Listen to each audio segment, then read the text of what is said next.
शिक्षा मंत्री धर्मेंद्र प्रधान के इस्तीफे के बाद यह उम्मीद जताई जा रही थी कि संसद का गतिरोध खत्म हो जाएगा, लेकिन ऐसा कुछ हुआ नहीं। 2 हफ्ते हंगामे की भेंट चढ़ गए। मंगलवार को भी विपक्ष का लगभग यही रवैया नजर आया। मॉनसून सत्र के दौरान सोमवार को 2 महत्वपूर्ण बिल पास किए गए। लोकसभा में सुप्रीम कोर्ट के जजों की संख्या बढ़ाने के लिए और राज्यसभा में एमएसएमई का बिल पास किया गया। हालांकि विपक्ष इस बार भी चर्चा से नदारद रहा। जो डिमांड है वो तो विषय अलग है, उसका तो हम लोग तू में कभी कभी होते रहता है। बिल पे तो चर्चा होना चाहिए ना। महत्वपूर्ण बिल देश के लिए, भविष्य के लिए जब लाते हैं तो बिना चर्चा के पारित होने से अच्छा लगता है क्या? नहीं लगता है ना। वो बाद में बताएंगे। मैं तो आज बहुत दुखी हूँ कि पार्लियामेंट में 2 बिल पास किए और सरकार के पक्ष में जो लोग थोड़ा बोले, विपक्ष के लोग बिल्कुल नहीं बोले, हंगामा किया, इसलिए मैं दुखी हूँ। जब तो मैं कह रहा हूँ कांग्रेस लोग बहुत खराब काम किया। विपक्ष के भारी हंगामे के कारण लोकसभा और राज्यसभा दोनों सदनों की कार्यवाही 2 हफ्ते तक लगभग ठप रही। कोई काम नहीं हो पाया।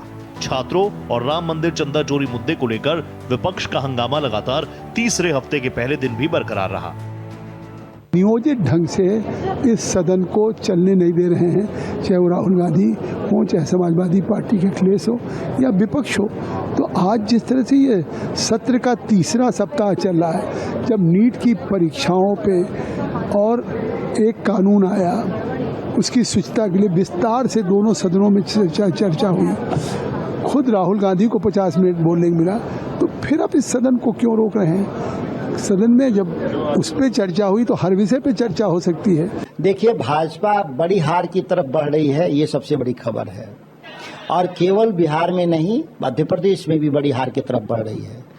सवाल यह है कि जिस तरीके से भाजपा पिछले दिनों में लगातार जन सरोकार के सवालों पर लाठी और गोली की भाषा में बात कर रही थी, चाहे वो भरत तिवारी का इनकाउंटर का सवाल हो या नीट छात्रों पे गोली चलाने का सवाल हो या फिर राम मंदिर में चंदा चोरी और चढ़ावा चोरी का सवाल हो, इन सवालों पर भाजपा लगातार कार्रवाई की जगह विपक्ष को धमकाने में लगी हुई।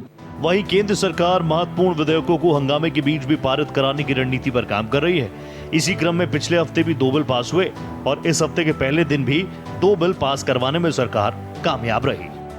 सरकार ने सोच लिया है कि इस मानसून सत्र में विपक्ष चाहे जितना भी हंगामा करे, अपने किसी विधायी कार्य में दखल अंदाजी नहीं होने देगी, उनको पूरा करेगी। साथ ही विपक्ष के हंगामे के बीच ही इन बिलों को पास भी करती रहेगी। भारत एक्सप्रेस के लिए कैमरामैन दिलीप के साथ मैं कोमल शर्मा।